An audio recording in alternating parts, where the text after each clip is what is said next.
Vamos então à briga dos elefantes. Lula chegou lá na casa de um deles, chegou a Washington para se encontrar amanhã com o presidente americano Joe Biden. E o pano de fundo é a China. Reportagem de Mariana Giangiacomo.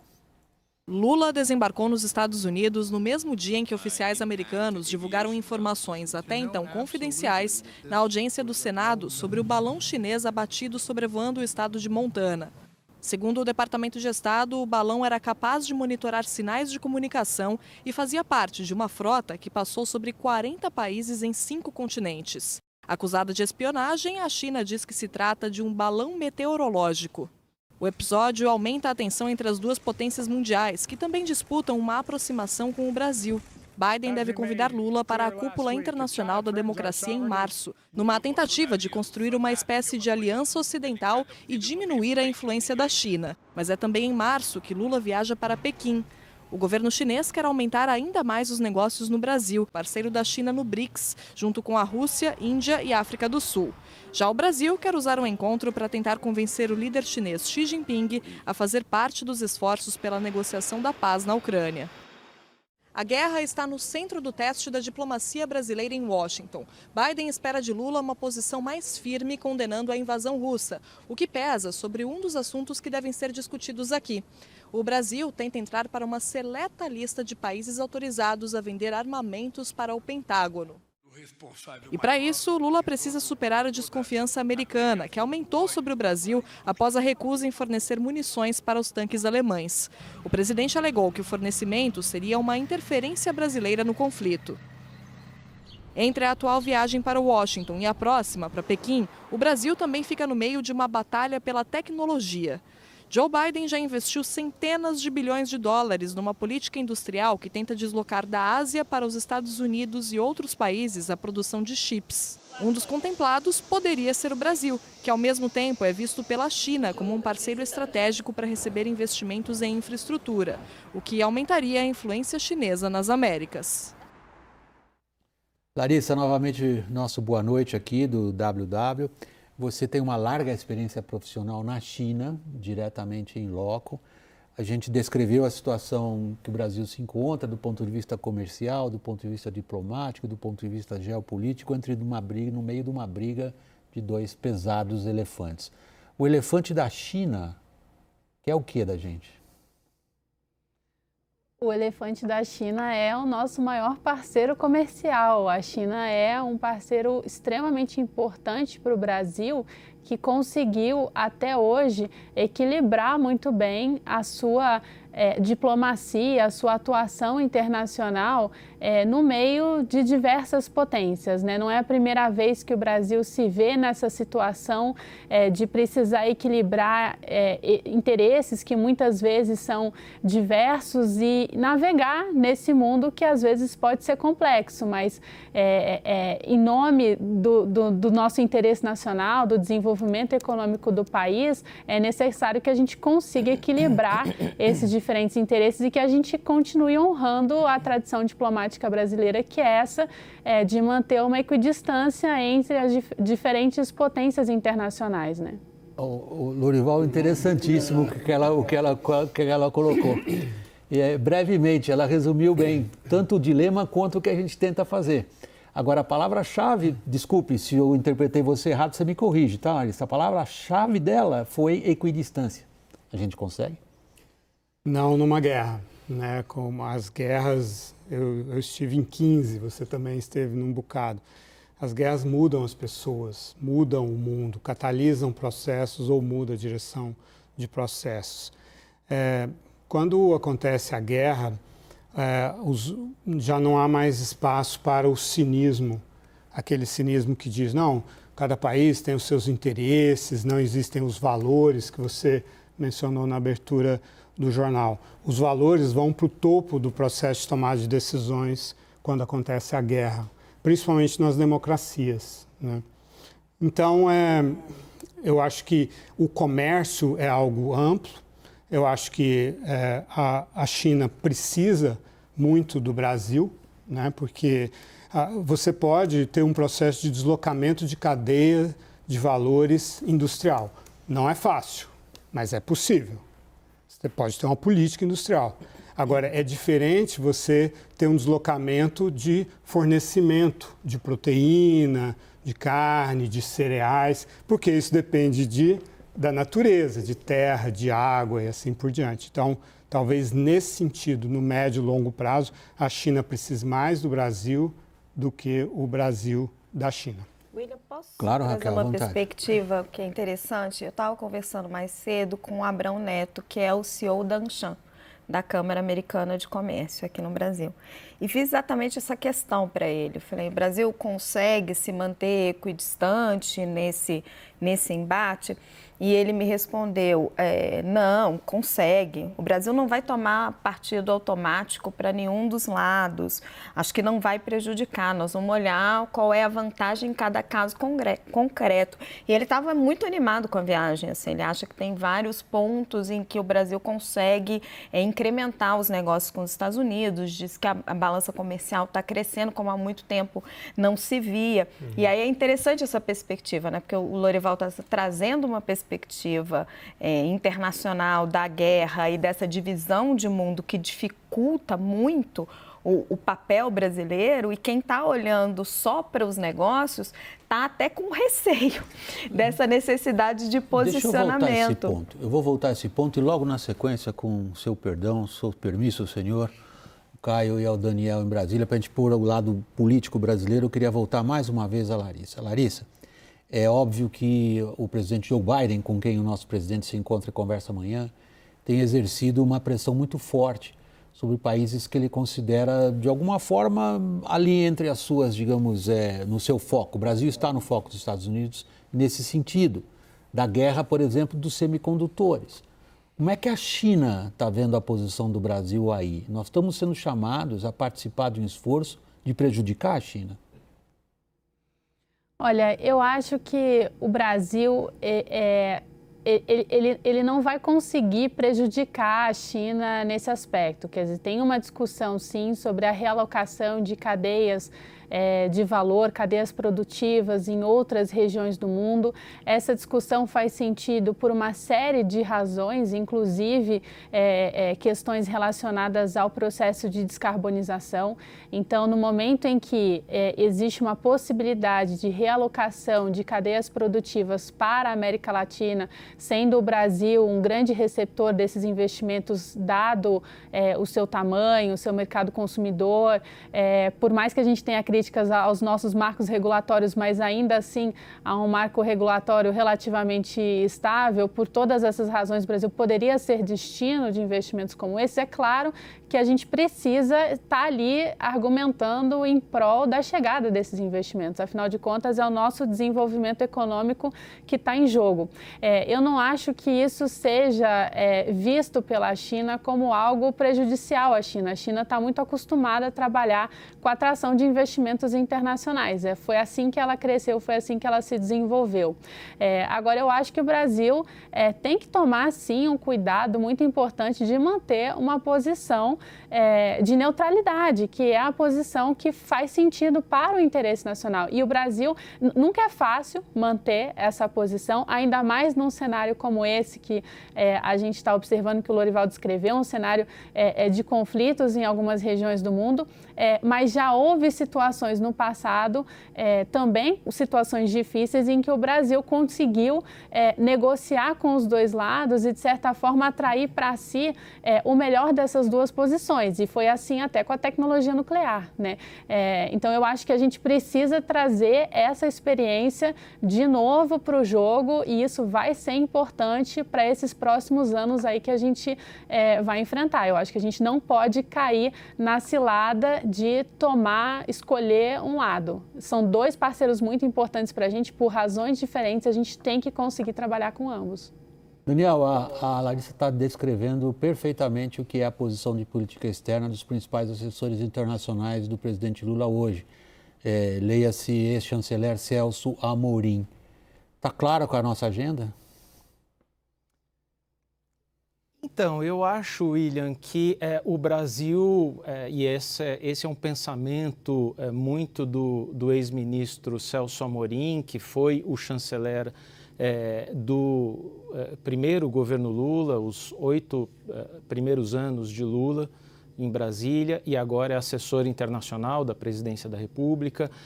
A visão de mundo do Celso Amorim é uma visão muito multilateralista e hoje há grandes dúvidas até que ponto o mundo está disposto a abraçar esse caminho multilateral com as instituições, com os organismos internacionais funcionando adequadamente. Uma evidência de que esse sistema anda fragilizado é a própria condução da guerra na Ucrânia, em que o sistema internacional não conseguiu responder de uma forma uníssona e eficaz.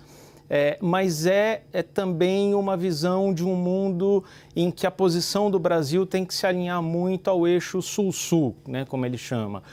Um eixo em que a China, a Índia têm um papel muito predominante, mas que não é mais o papel de 2003. A China não é a economia que era em 2003. A China, nem os BRICS talvez são hoje o que eram no seu início. A China hoje tem uma série de disputas com a Índia e me parece que às vezes está faltando só um toquezinho de adaptação à realidade do mundo de 2023 nessa concepção internacional que prevalece no governo Lula atualmente. Você quer intervir? Senão eu vou voltar um ponto para a Larissa. Não, por favor. Tá. Larissa, descreva para nós o que a China quer na América do Sul. A China quer ter uma presença, de fato, global em termos da alocação dos seus recursos, ou seja, dos seus investimentos internacionais, da sua capacidade de atuar no comércio global, né? A gente não pode esquecer que a China alcançou esse sucesso, esse desenvolvimento econômico de fato de sucesso, entre outras coisas, por causa da sua globalização, da sua inserção no mercado internacional. Ela é hoje o principal parceiro comercial de mais de 130 países no mundo. Ou seja, para que a economia chinesa funcione, o mundo precisa funcionar. E a China entende isso muito claramente. Inclusive, tem advogado ou tentado chamar a razão, inclusive a Rússia, para que busque a paz, né? Quer dizer, a China não tem interesse na guerra. Não faz sentido para uma potência que se desenvolveu a partir do comércio global que um elemento de tamanha desestabilização do cenário internacional, que isso seja bem-vindo. Não é bem-vindo, né? É uma crise com a qual tem que se lidar. Em termos de América do Sul, de América Latina, o desejo da China é esse, de estar presente, de ter relacionamento, de permitir também alcançar um ambiente em que as suas empresas possam fazer investimentos que sejam bem-vindos, que sejam seguros, que atendam ao marco regulatório do país que está recebendo esses investimentos, né? E na linha até do que o Lorival comentou, eu acho que o Brasil está numa posição muito favorável para receber parcelas desses investimentos, também em áreas em que a gente já é bastante competitivo, mas que a gente poderia ainda aumentar a nossa competitividade. A agricultura é um deles. Outras indústrias relacionadas a esse movimento da transição energética é um outro elemento muito importante, com indústrias que a gente ainda nem sabe como é que vão se desenvolver. As energias renováveis são um outro elemento. A gente tem uma capacidade enorme de desenvolver mais esses setores, mas tudo isso é capital intensivo, precisa de recurso, precisa de parceria. Então, faz muito sentido que a China queira ter uma presença aqui na América Latina. O Lorival, desculpe, Clarice, o Lorival está me pedindo a palavra. Você concluiu? Não, é só isso, é que eu acho que faz sentido diante desse posicionamento que a China tem como um grande player no comércio internacional. Lorival Caio. Vamos lá, a percepção ocidental dessa questão. A China só tem um problema com a invasão da Ucrânia por causa da reação do Ocidente. A China e a Rússia não esperavam que haveria uma reação com tanta coesão, enfrentando dificuldades econômicas, de escassez e aumento de preços de energia por parte da Europa e dos Estados Unidos. Lembre-se que o Xi Jinping se reuniu com o Vladimir Putin 20 dias antes da invasão, quando havia mais de 100 mil soldados russos cercando a Ucrânia, ou na fronteira com a Ucrânia, e declararam ali uma parceria ilimitada. O que o Putin e o Xi não esperavam era essa reação vigorosa internacional. Então, os países que não participam e que, aliás, se opõem a essa reação vigorosa internacional, como o Brasil, são vistos pelo Ocidente, que está pagando um alto custo para ter essa reação vigorosa em termos de preço do gás, de inflação, coisas que afetam eleições em países democráticos, que põem em risco a reeleição de Biden, eleições, enfim, como acontece no mundo democrático. Esses países percebem um país como o Brasil, como a Índia, como a África do Sul, e como a China, obviamente, que não participam desse esforço, que não querem pagar esse preço, como países que não estão participando de um esforço cujo objetivo central é evitar que a China se sinta encorajada a invadir Taiwan, que é o próximo conflito. Então, o destino, o desfecho da invasão da Ucrânia, o resultado para a Rússia está sendo observado pela China. Essa é a visão do Ocidente. E é aí que o Brasil fica totalmente fora da estratégia do Ocidente e deixa de pagar um preço. E se não paga um preço, também depois não vai poder receber todos os resultados dessa estratégia. O Daniel está me pedindo a palavra, o Caio vai brigar comigo. Eu estou sempre, Caio, desculpa. Não, Caio, por favor, a palavra é sua. Não vou brigar, não, imagina. Não pode falar. Claro. O Lorival, eu só tenho uma percepção, porque você até costuma colocar nas nossas rodas essa questão do Ocidente cobrar, do Brasil pagar por uma posição de não alinhamento. Mas todos os sinais que eu vejo, pelo menos, e posso estar errado, e você que domina o assunto muito mais do que eu, todos os sinais do Ocidente são de interesse em parceria, em diálogo, em reuniões com o Brasil. O Biden queria se reunir com o Lula antes da posse, depois queria em janeiro e acabou agora. O da Alemanha já veio, o Macron está por vir, né? Então, assim, essa reação do Ocidente contra o Brasil por uma posição de não alinhamento, que não é nem de tomar uma posição, não me pareceu até agora factível uma punição, vamos dizer assim, se é que eu posso dizer numa linguagem da diplomacia. O Brasil não foi punido até agora pelas posições que tomou, nem no governo Bolsonaro, nem agora. E não me parece também, isso conversando hoje lá no Itamaraty, agora antes de entrar no estúdio, inclusive com o pessoal que já estava em Washington, é de que essa relação com os Estados Unidos, a que está sendo sacramentada amanhã, né, ela amanhã eminentemente político, mas organizando-se aí sim um grande encontro, talvez do Biden no Brasil ano que vem, quando se fazem 200 anos da relação, né? Acho que é quando o presidente americano, em 1824, recebeu um delegado brasileiro lá e aí houve o reconhecimento oficial da independência do Brasil. Esse encontro de amanhã é preparatório para uma grande reunião do ano que vem, muito provavelmente do Biden no Brasil. O que eu tenho dificuldade de enxergar é onde está a punição do Ocidente ao Brasil. Porque o que eu vejo, os sinais são o contrário. Eu vou passar a palavra para o Lorival para ele te responder, que você fez a pergunta, reiterou, sim. Né, mas o Daniel está me pedindo a palavra, eu volto a você, o Lorival e a Raquel e a Larissa. Não, eu só queria comentar, William, conversando aqui com alguns formuladores da política externa brasileira, as mensagens na diplomacia, como se sabe, não são tão explícitas, são muito sutis. Mas essas pessoas relataram que desde a vitória do Lula em 30 de outubro do ano passado, havia um pouco de uma disputa nos bastidores sobre quem, Estados Unidos ou China, levaria a primeira visita do presidente. E os Estados Unidos sempre saíram na frente, seja porque o Biden reconheceu muito rapidamente a vitória do Lula, praticamente enquanto a apuração ainda estava em curso, seja porque o Jake Sullivan, chefe do Conselho de Segurança Nacional da Casa Branca, já esteve no Brasil e teve uma pauta muito alinhada com o Lula. Então ficou muito claro que o primeiro país a ser visitado pelo Lula fora da América do Sul seriam os Estados Unidos. E a China fez muita questão e operou nos bastidores fortemente para que o primeiro lugar a ser visitado pelo Lula fora das Américas fosse a China. E não Europa, não qualquer outro destino fora da China.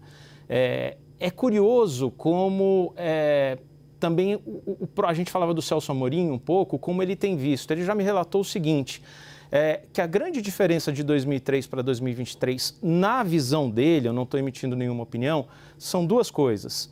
A emergência climática, que não estava presente em 2003, e a ascensão da China. E na visão dele, para contrabalançar um pouco esses dois polos de poder, esses dois blocos, Estados Unidos e China, você tem a Europa, a União Europeia, mas sem condições de falar como um igual entre esses dois blocos, China e Estados Unidos. Então ele vê muito a América do Sul, não só o Brasil, mas a América do Sul, aliada da Europa, como uma forma de explorar, de ser equidistante, para usar a palavra da Larissa, e explorar as vantagens de uma parceria com cada um desses lados. A pergunta é, Larissa, se essa visão é realista. Eu acho que a visão é realista e eu acho que essa visão ocidental, por exemplo, que o Lorival descreveu, que coloca China e Rússia do mesmo lado como aliados que sabiam o tempo todo o que ia acontecer, eu não concordo com essa visão. Eu acho que ela é uma visão que simplifica muito as coisas. É uma visão que é fácil de repassar e de absorver, mas que não dá conta da complexidade daquilo que acontece na China, né? Essa reunião, esse encontro do Xi Jinping com o Putin no ano passado, pouco antes da invasão da Ucrânia, ele foi no contexto da abertura das Olimpíadas de Inverno de Pequim.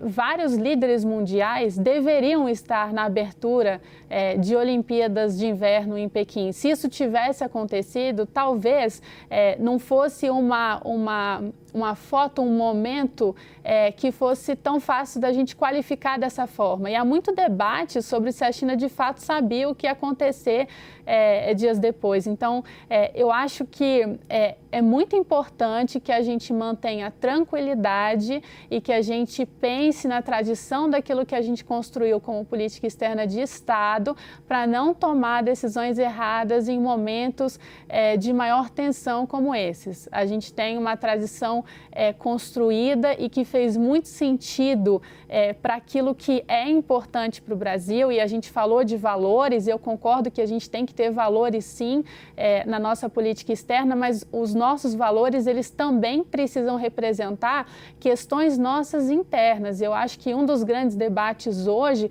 precisa ser desenvolvimento. Como é que a gente atinge outras etapas de desenvolvimento? O Brasil tem uma série de mazelas com as quais ele precisa lidar, e a política externa é também um instrumento para se tratar desses problemas internos que a gente tem.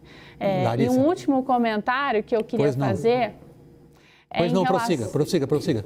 Em relação a uma posição que China e Brasil, de certa forma, compartilham, que é a não interferência nos assuntos internos de outros países. Essa é uma questão essencial para a China, é uma questão que o Brasil também preza, ele valoriza a sua soberania. É claro que, em outra escala, a gente está falando da economia brasileira, que é 10 vezes menor do que a economia chinesa, mas, de certa forma, são questões importantes também. O Brasil se conteve ao longo da sua história diplomática, relativamente recente também, e conseguiu manter essa posição de uma forma coerente. E eu não acho que seja agora que a gente esteja em posição de abrir mão disso. Larissa, eu tenho que pedir perdão a você. Eu particularmente sou muito interessado nessa área, mas nós temos vários outros assuntos hoje na nossa roda. Tenho que pedir desculpas a você por interromper nesse momento essa, digamos, profunda conversa que nós estamos tendo, e pedir desculpas também a você, o público, a um monte de gente que acompanha a nossa roda de análise, que tem um enorme interesse em política internacional e geopolítica. Mas eu tenho mais outros assuntos hoje. O nosso programa tem um horário de grade de televisão, eu não posso estendê-lo como um webinar na internet, como muita gente nos pede. Larissa, há uma série de pontos que eu gostaria de abordar contigo também. Sou obrigado a parar por aqui, a lhe pedir desculpas e, ao mesmo tempo, agradecer muito a sua disposição em participar da roda. Obrigado, Larissa. Boa noite. Foi um prazer. Obrigada pelo convite.